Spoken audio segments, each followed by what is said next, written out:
তো শুভ সকাল আমার প্রিয় বন্ধুরা, তোমরা যে যেখানে আছো ভালো আছো সুস্থ আছো। বিট্টু বিদিশার আরেকটি নতুন পর্বে তোমাদের সকলকে স্বাগত জানাই। এখন বাজে 7টা। তা আজকে হাঁসের ঘর থেকেই ব্লগটা শুরু করলাম। এই হাঁসগুলোকে ছেড়ে দিলাম, হাঁসগুলো গেল পুকুর পাড়ে। আর আজকে কত সুন্দর দেখুন, চকচকে একদম রোদ বেরিয়েছে, একদম খুব সুন্দর রোদ বেরিয়েছে। ঘাসগুলো সবুজ দেখাচ্ছে, মানে কালারটা একদম। আর শাপলা ফুলগুলোও খুব সুন্দর দেখাচ্ছে, কি সুন্দর বড় বড় হয়ে ফুলগুলো ফুটে আছে। কিন্তু আমাদের এদিকে কেউ শাপলা তোলে না, মানে শাপলা কেউ খায় না। অন্যদিকে শুনেছি শাপলা রান্না করে খায়, কিন্তু আমাদের এদিকে কেউ খায় না, ওই জন্য তোলাও হয়নি। আর অনেকটা দূরেও আছে, জলে মানে অনেকটা জলে ঢুকে তারপরে ফুলগুলো তুলতে হবে, ওই জন্য কেউ আনেও না আর এদিকে খায়ও না। ওই জন্য মানে পুকুরেই আছে ফুলগুলো সব। আর আমাদের দোপাটি ফুলে একদম ফুলময়, চারিদিকে শুধু দোপাটি গাছে প্রচুর গাছ হয়েছে। তো আমি হাঁসগুলোকে ছেড়ে দিয়ে ঘরের যা কাজ ছিল আজকে আগেই সব করে নিয়েছি। আজ রবিবার, আজ স্কুল নেই, অত কাজের ঝামেলাও নেই। আর আজকে তো উপোস, মনসার উপোস আজকে আমাদের এদিকে। আজকে শ্রাবণ মাসের সংক্রান্তির দিন। তা আমাদের এদিকে শ্রাবণ মাসের সংক্রান্তিতে মনসা পুজো হয়। তো আজকে উপোস, সকাল থেকেই একদম সন্ধে পর্যন্ত উপোস। তা আমি দিইনি, আমি তো কালকে অষ্টমী পেলেছিলাম, ভাত খাইনি। তা আজকে আমি মানে ভাত খাবো আমি আর বিদিশা, আর বাকি ওই বিদিশার বাবা উপোস দিয়েছে। আর ওদিকে আমার যা তো কালকে জন্মাষ্টমী করেছিল, তো ও আজকে উপোস দিবে না, ওদেরও ওই আমার যাই ছেলেটা ও দেবে, মানে একজনকে উপোস দিতেই হবে। তো একজন করে দিয়েছে, আমরা দিইনি। তো যাই হোক, আজকে কাজের ঝামেলাটা অতটা নেই, বিকেল দিকে আছে। তো এখন সকাল দিকে কাজগুলো সমস্ত করে নিলাম। থালা বাসনগুলো পুকুরে ধুয়ে এই যে উপড়িয়ে দিলাম। এখন পুজোর বাসনগুলো আছে, ওগুলো একটু মেজে নেব, কারণ বিকেলবেলায় যাব মনসা মন্দিরে পুজোর ভোগ দিতে। তাই একটু এগুলো মেজে নিই, পরিষ্কার থাকলে একটু ভালো হয়। আর এই বিট্টু উঠোনে খেলা করছে আর সাইকেল চালাচ্ছে। ও তো শুধু সাইকেল ছাড়া কিছু বোঝেই না। আর এদিকে আমার বাসনগুলো মেজে নিলাম। সব বাসনগুলো মাজিনি, অনেক বাসন আছে, কারণ অনেকদিন ধরে মাজা হয়নি। তো এগুলো যেগুলো আজকে মানে বিকেলবেলায় নিয়ে যাব পুজো দিতে, সেগুলোই ধুয়ে নিলাম। আর ঘটিটা একটু মেজে নিলাম। ঘটিটাতে ওই যে আমাদের সন্ধে দেওয়ার জল দেওয়া হয়, তারপরে মাড়ুল দেওয়ার জল দেওয়া হয় মাড়ুল দিলে, তো ওই জন্য ওইটা একটু মেজে দিলাম।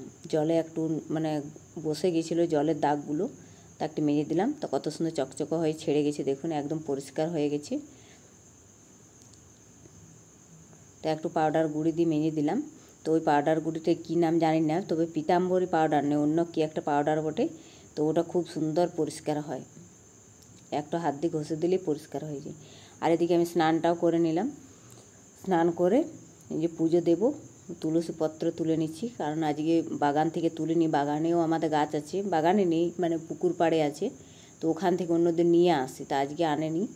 তা এখান থেকে নিয়ে নিলাম তুলসী মন্দির থেকে, আর জল নিয়ে নিলাম। এবার যাব ঘরে, পুজোটা দিয়ে নেব।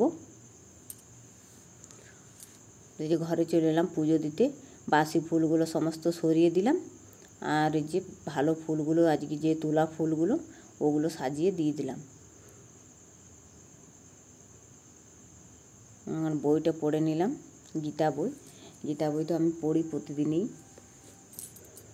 একটু করে পড়ি, বেশি পড়ার সময় পাই না এখন, তো একটু করে পড়লাম আর রেখে দিলাম। এবার ধূপটা দেখিয়ে, বাইরের দিকে ধূপ দেখিয়ে দেব।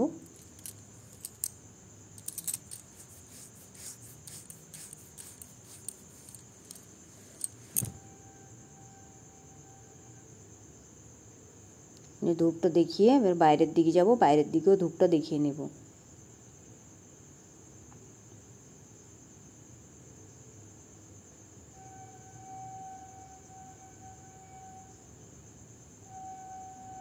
এবার একটু বাগানের দিকে যাব, কারণ ওদিকেও আমাদের দেখানো হয়। ওদিকে একটু কুলির দুয়ারে ওগুলো মানে সব দিকে দেখিয়ে নিই।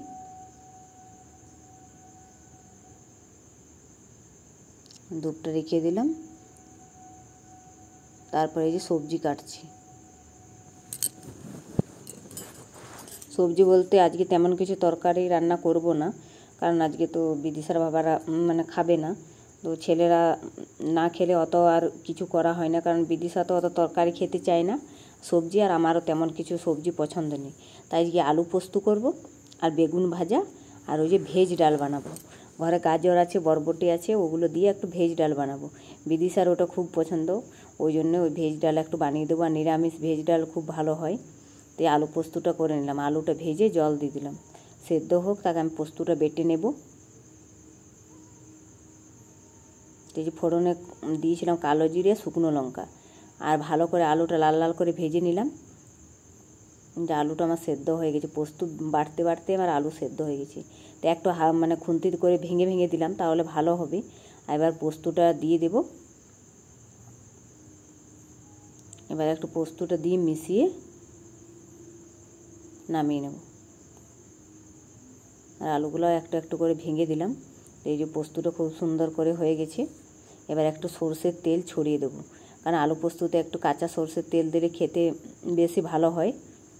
মানে আমি দিই, কেউ দেয় কি না, মানে আমার ভালো লাগে কাঁচা তেল দিলে একটু ছড়িয়ে দিলে খেতে মানে ভালো হয়। আর এই বেগুন ভাজা করব।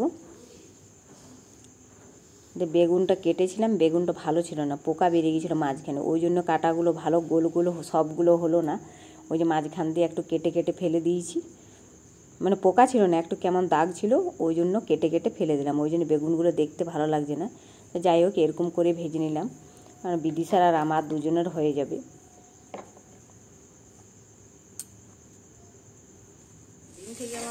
এই যে ভেজে নিলাম, এক পাশটা উল্টে আর এক পাশটা উল্টে দিলাম। এবার নামিয়ে নেব। আর এই ভেজ ডাল করব। তো এই যে গাজর, বরবটি, এখন তো বিনস নেই, বরবটি আছে, ক্যাপসিকাম থাকলে ভালো হতো, ক্যাপসিকাম নেই। তো এই বিনস গাজর দিয়ে ভালো হয়। তো এই বরবটি দিলাম, গাজর দিলাম, তো ভালো করে তেলে ভেজে নিলাম একটু। তারপরে একটু আদা আর লঙ্কা বাটা দিলাম, আর একটু জিরে আর ধনের গুঁড়ি দিলাম। এটা দিয়ে একটু ভালো করে ভেজে নেব। তারপরে ডালটা দিয়ে আর একটু ভেজে নেব, তারপরে জল দিয়ে দেবো। ডালটা আমি আগে থেকে সেদ্ধ করে রেখেছিলাম, তো ডালটা দিয়ে দিলাম। তো এটা একটু ফুটে যাবে, তারপরে নামিয়ে নিলেই হয়ে যাবে। এই ভেজ ডাল হলে তো বিদিশার খুব পছন্দ, আর ও মানে ভেজ ডালটা খেয়ে ও তো খুব খুশি।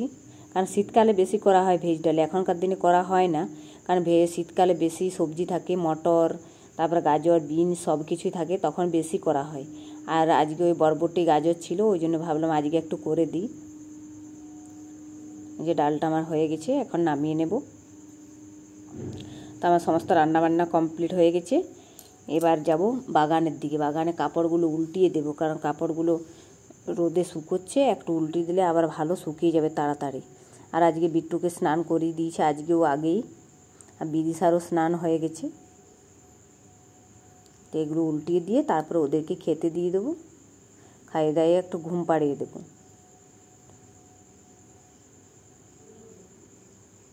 হ্যাঁ, বিট্টু চলে এসছে।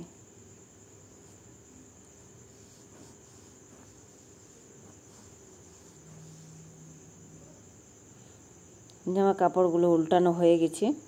তো এবার একটু শুয়েছিলাম, ঘুম থেকে উঠে এখন যাব পুজো দিতে, ওই জন্য আলতাটা একটু পরে নিচ্ছি।